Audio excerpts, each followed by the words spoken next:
Monsieur Emmanuel Ramazani Chadari, bonjour.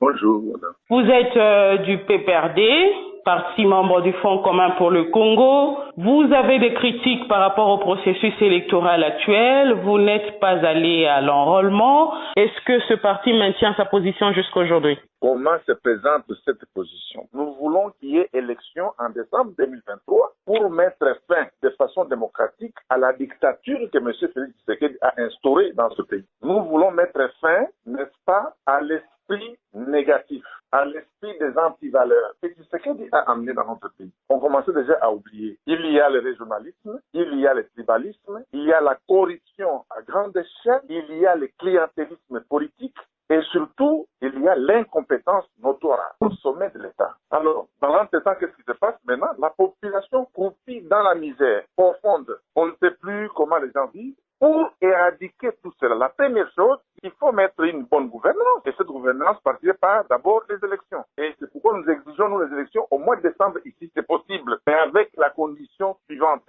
Il y a des séquences. La CENI doit être inclusive. Cette CENI qui est ici à Kinshasa, c'est la CENI Made in Tshisekedi. C'est la CENI de Tshisekedi, tout simplement. Quand on envoie les gens à la CENI, ils représentent la famille politique. Depuis Malou Malou, avec la CEI, Commission électorale indépendante, la CENI était toujours représentée par la société civile, l'opposition et la majorité. Mais aujourd'hui, tous les membres qui sont à la fameuse société, à la fameuse CENI là-bas, ils appartiennent tous à l'Union sacrée. On ne voit pas l'opposition là-dedans.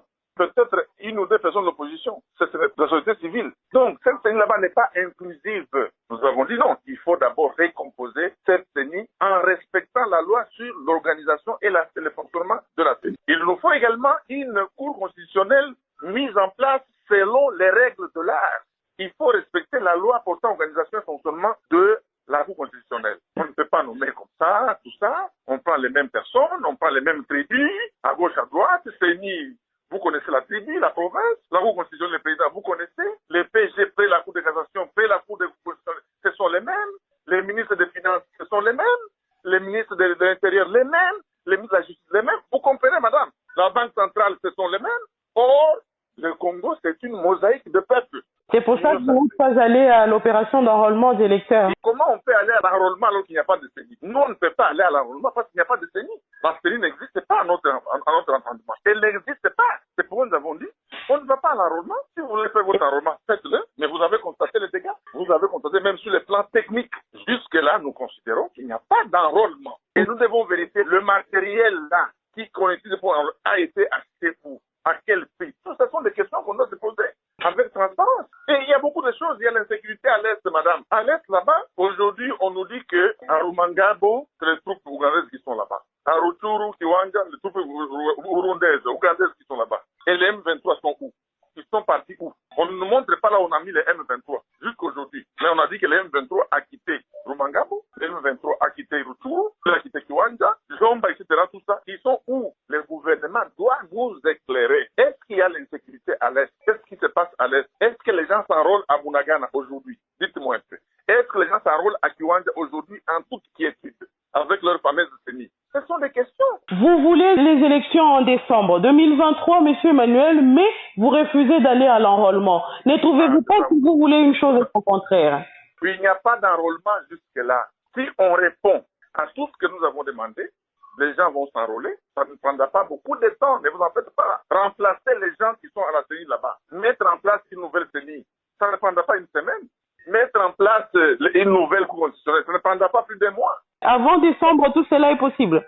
Ça ne peut pas dépasser 6 mois, madame. Je vous parle de l'expérience. Moi, j'étais ministre de l'Intérieur. J'ai travaillé avec la CENI. Je sais ce qui se passe.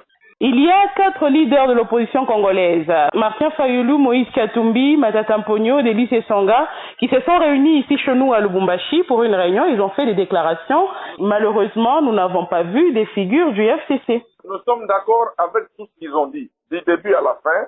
Nous sommes tout à fait d'accord parce qu'ils l'ont déjà dit par partie interposée. Chaque partie a donné son point de vue. Ils ont répété ce que nous avons déjà dit. Pratiquement rappelé ce que toute l'opposition dit. Mais M. Emmanuel, vous n'avez pas été là. Pourquoi? C'est un point de départ. On commence par un point. Ils se sont retrouvés à 4. Demain, ça sera 5, 6. Ce qui est important, c'est le contenu du message. Or, nous, on savait que le contenu est le même comme les nôtres. Pourquoi on devrait encore être là? Vous nous verrez là après, quand nous aurons d'autres choses à vous révéler. Nous serons ensemble. Monsieur Emmanuel Ramazani Chadari, je rappelle que vous êtes secrétaire permanent du PPRD, parti membre du Front commun pour le Congo. Shalom.